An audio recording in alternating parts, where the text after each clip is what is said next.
West Virginia College of Law discussion or action presentation on comprehensive planning. Gentlemen, this is Professor Richardson. As you remember, a couple months ago you all sent me to the land use seminar that was hosted by Professor Richardson's clinic at the WVU Law School. I attended that, brought the materials back here and reported to you based on that. You thought it'd be a good idea to hear from Professor Richardson, and he was kind enough to come down here today, and I give you Professor Richardson. All right, thank you. I really appreciate you all letting me come here and talk to you a little bit. I'll tell you a little bit about me and a little bit about the clinic first, and then I'll talk about comprehensive planning. I guess, forgive me, I'm a Hokie. I grew up in Frederick County, Virginia, which is like 20 minutes from the West Virginia line, and then I went to Virginia Tech. Practiced law in Virginia for a while, and I kept going back to Virginia Tech until they gave me a job. Professor at Virginia Tech for 15 years, and then I had the opportunity to go to WVU Law School when they started the Land Use and Sustainable Development Law Clinic. I'm also the outgoing president of the American Agricultural Law Association.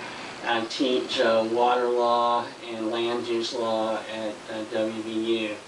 So the clinic, the Land Use and Sustainable Development Law Clinic, was started about 4 years ago, but we didn't get up to full strength until about 3 years ago.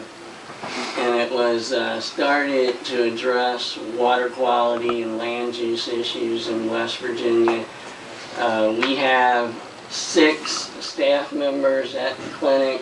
5 of us are lawyers. One of the lawyers is also a certified land use planner, and then we have a land use planner on our staff. We address 3 issues. We look at straight piping and wastewater issues in West Virginia.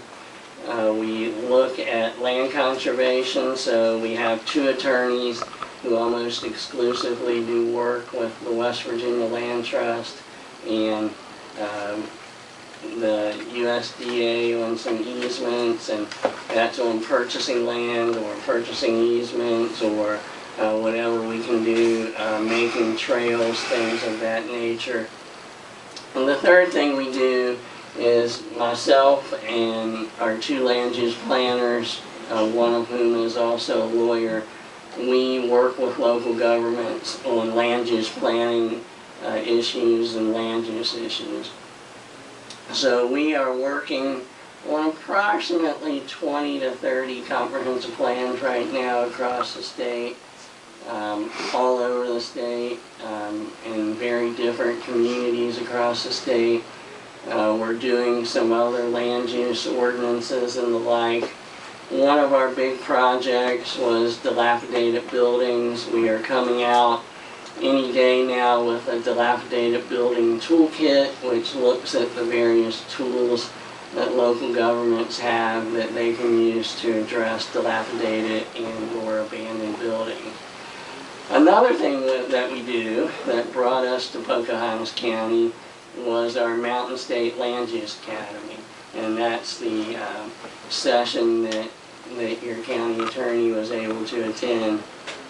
And we've done these all across southern West Virginia. Our focus is southern West Virginia. So we've been at Pipeston and at Glade Springs and Charleston and all over the place doing education. We also are happy to do education for local boards, county commissions, whatever. So that brought us to Pocahontas County, and we were certainly glad to be here.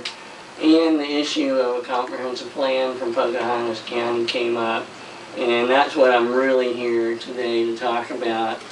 Just tell you what a comprehensive plan is and what that entails. I guess first I'll say what a comprehensive plan is not. It is not zoning. Zoning is one tool that you can use to implement a comprehensive plan, but we understand that that's not on the radar for Pocahontas County, and that's fine. We're also working in McDowell County. They're not going to have zoning, but we're doing a countywide comprehensive plan for them. We're working in Doddridge County. They're not going to do zoning. So zoning is really not part of this. And if I may, I'm not going to do a PowerPoint presentation today, but I'll give you our introductory PowerPoint on comprehensive plan. What is a comprehensive plan?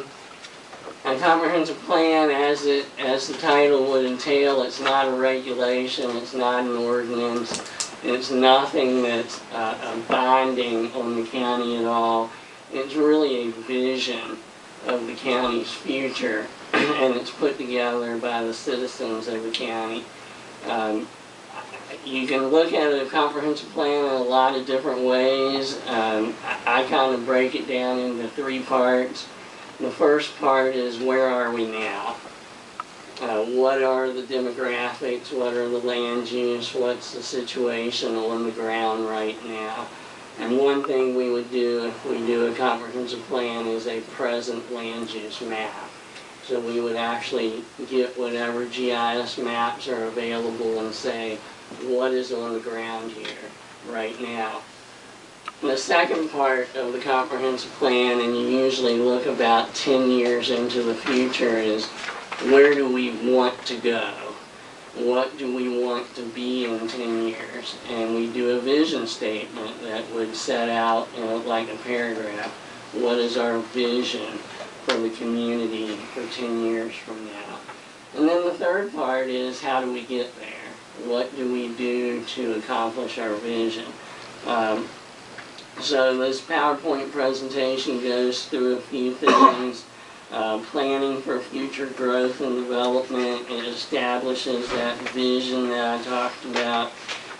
We're going to focus on quality of life issues. Economic development is a big issue in West Virginia and all over the place, and the comprehensive plan is going to look at how can we go and get economic development. What types of economic development do we want? Why do we want it? We also want to prepare for any natural hazards. Floodplains are a big issue. We might see some flooding out there today. There was a lot of water out there. I should know this, but I don't. I would imagine that there's some karst in Pocahontas County. Is that? That's what I thought. Yeah, I've done some work in Monroe County, Greenbrier County, over in Highland County.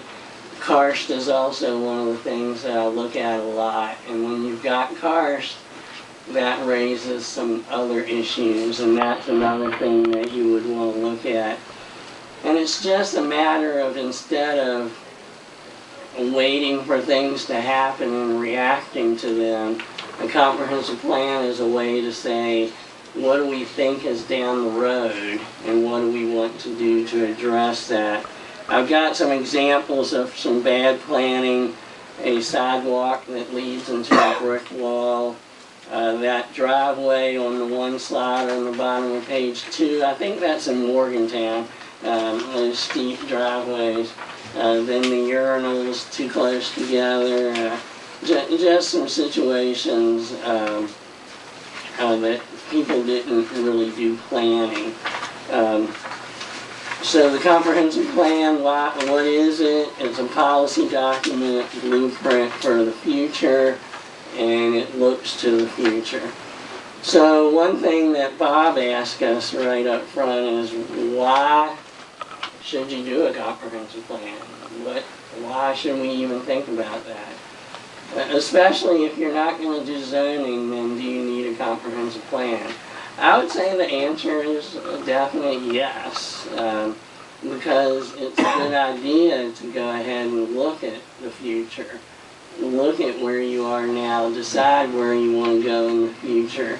It can be a guidance document, it can be kind of a reality check on some ideas that people have. And I think most importantly for a lot of our communities is if you want to get grant money, a lot of agencies that give grant money require that you have a comprehensive plan, or at least some type of plan.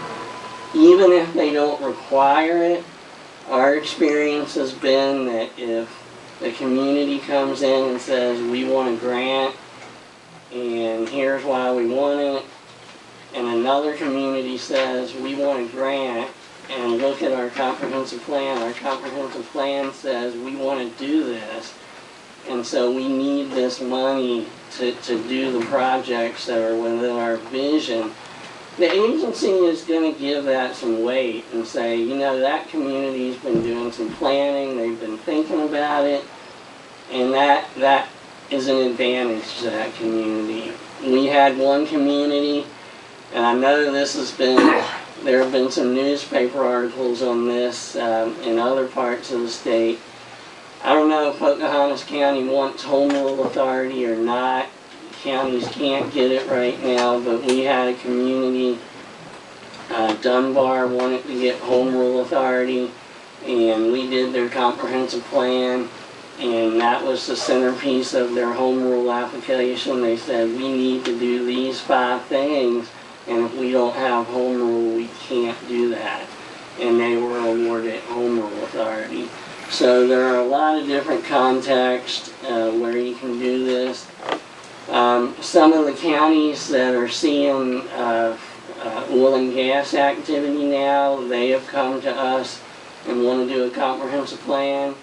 And they said, we don't want zoning. We're going to have a lot of money coming in, and we want to know where we should spend our money. And so a comprehensive plan is a good way to say, here's what our budget looks like, what projects should we prioritize, what things should we put at the front of our priority list. And